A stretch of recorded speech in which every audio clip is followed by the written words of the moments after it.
Hello, my name is Grace Marshall, and I am the Community Integration Specialist for the Disability Resource Center in Fredericksburg, Virginia.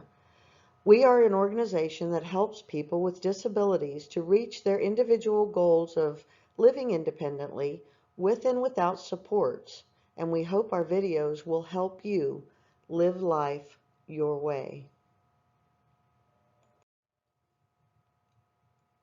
So today we want to talk about healthcare. So let's begin looking at our participation in healthcare. Do you participate in your healthcare? Who do you speak to about your health? We have our parents, our caregivers, relatives, friends, other health partners. It's important for you to know that it's okay to speak with whoever you trust and are comfortable with while sharing this very private, important information. But ask yourself, do any of these individuals know more about your health than you do? And how does that make you feel? Do you feel that you need to know more about your health care and decisions that are made? Well, you have that right.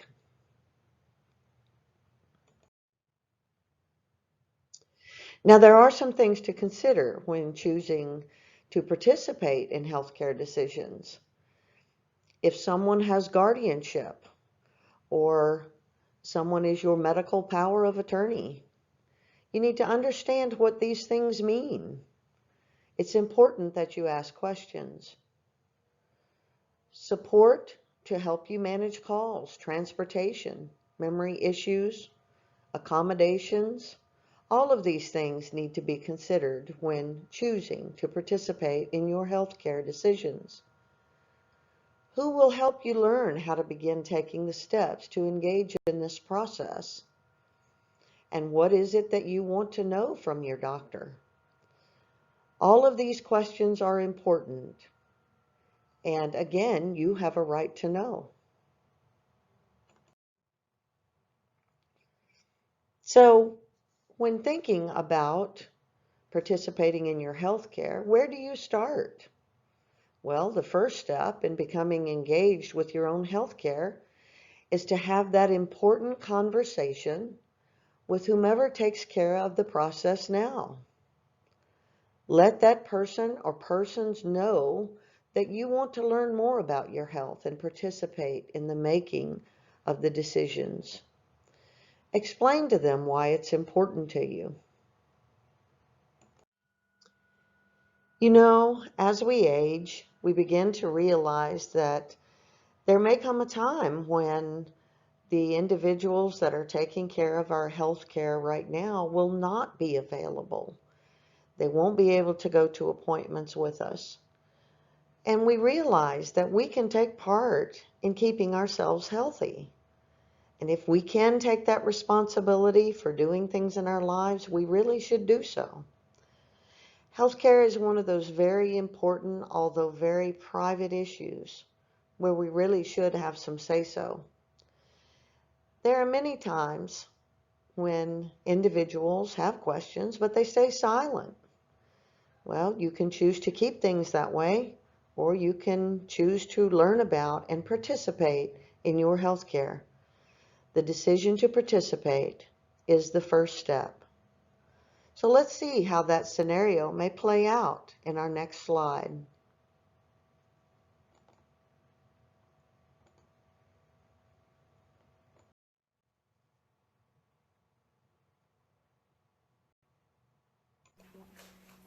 Hi, Tenny. Can I talk to you about something that's important to me? Sure. What's going on? Are you okay? Yeah, I'm okay. I've just been thinking about my health care. And, I think it's important that I know about some of my conditions and some of the medications that I'm taking. So, is that something you can help me with? Well, you know I'm your guardian, and I have all that stuff worked out with your doctor. We are taking good care of you, aren't we? Yeah, you're taking good care of me, but I've thought about what would happen if you couldn't do that for some reason, or if you weren't available for those appointments. I'd like to be able to handle some of that on my own. Um, the first thing I'd like to know about though is guardianship, because I know that my guardianship says stuff about that. Uh, does it say that I can't talk to my doctors or ask them questions or make decisions? Well, of course not. Your input does count. And we just want you to be okay. We just want what is best for you. What is it that you would like to know? I just have some questions for him about, what goes on with me. I'd like for him to talk to me instead of just you. I hope you understand. Well, of course we understand it, and we for sure will try it. I think that is actually a really good idea that you learn how to talk to your doctors. And I think the first step that we should make is, putting together some questions, because you have to remember that they're very busy, so you have to be respectful of their time. And we could also start with trying to make some phone calls, for you to schedule your doctor's appointment. Okay, okay. I do have some questions that I have written down that I wanted you to look at. And, if you could practice with me, that would be great. Sure. Just let me know, and we can schedule a time to do that. Okay, Okay, great. great. Hey, Grace. So let's begin today. I think what we should do is for you to make a call and make your appointment. Already? Yes, Grace. Come on now. Let's not chicken out, okay? So remember, we have to be careful about how much time that we take with the doctor. So I am available on Tuesdays and Thursdays afternoons. So when you make that call, see if there's an appointment for that time frame, and if you can have a little bit of extra time so that you can go over and talk to him about those questions that you have. Okay, I'll try. I'm going to try this. Okay, I If know I you get can do it. If I get stuck, you will help me? Of course I will. Okay.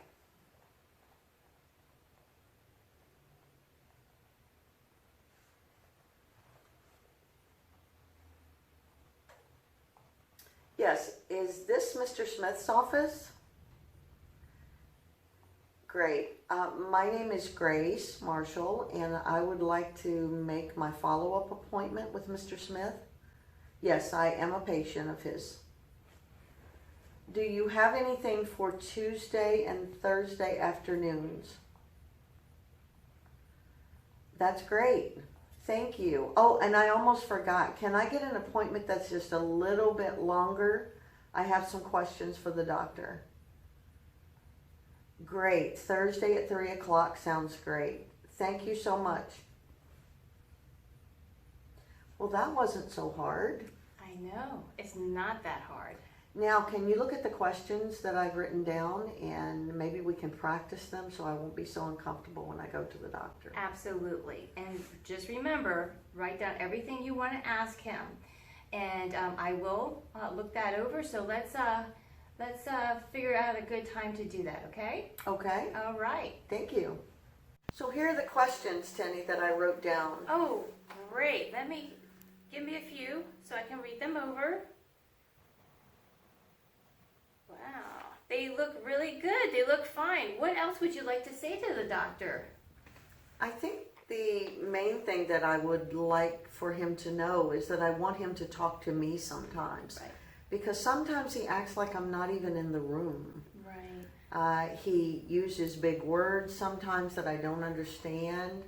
And I'd like for him to just use language that I can understand, and maybe give me some written stuff to read at home about my conditions so that I can understand them better. I think those things are important, don't you? I think that's a really good idea. And yes, absolutely, I agree. So let's make sure that we have everything written down that you want to ask him. And remember, you can even take this list in with you and read from it so that you don't forget anything, especially when you get nervous with starting to talk to a doctor. So that's what we'll do. Okay. Thank you for helping me. What are sisters for?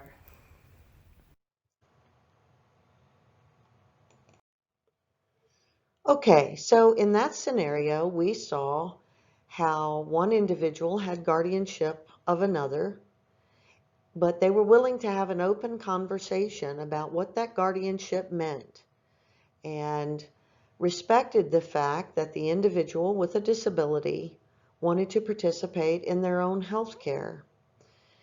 And one of those steps that they talked about was taking that initiative to make her own appointment. So let's review that for a minute. Remember, when you go to make your own appointment, you need to determine what days are better for you. Consider transportation. You will have to consider the schedule of caregivers and health partners and make the call with your health partner if needed. Set the appointment. If you need to, go ahead and practice the call first. Sometimes that helps. You can also make the call to schedule your transportation if necessary.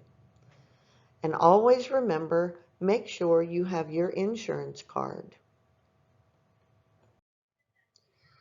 Something else we need to consider when we are making appointments or going to appointments is accommodations. We need to let our doctor know if there's something that makes it difficult for us to get through our appointment. On the next slide, we will review some example questions that you may wish to use when you're scheduling your appointment. Okay, so here are some accommodation example questions that you may want to use or at least use your own version of when you go see your doctor. If you use a wheelchair and it's difficult for you to transfer to an examination table, then you may request a specific type of table, one that can be lowered so that you can go through this process smoothly. Another accommodation may be simply to ask your physician to slow down when he is speaking to you. Sometimes physicians don't realize that they're speaking so fast, but they often do, and we need to ask them to slow down and explain things to us in a simpler manner so that we can get a better idea of what's going on with our medications or our health. It's okay to ask them to slow down. Do you need instructions or medication information written down to help you remember? That is a very easy accommodation that a physician can provide. Perhaps you can use pictures if you have a disability that affects communication. All of these things are examples of accommodations, and there are many of them that a physician's office can provide. Can you let the office know your requested accommodations when you call to make the appointment? That way, they can set the accommodations up ahead of time, and you won't have to worry about it when you get there.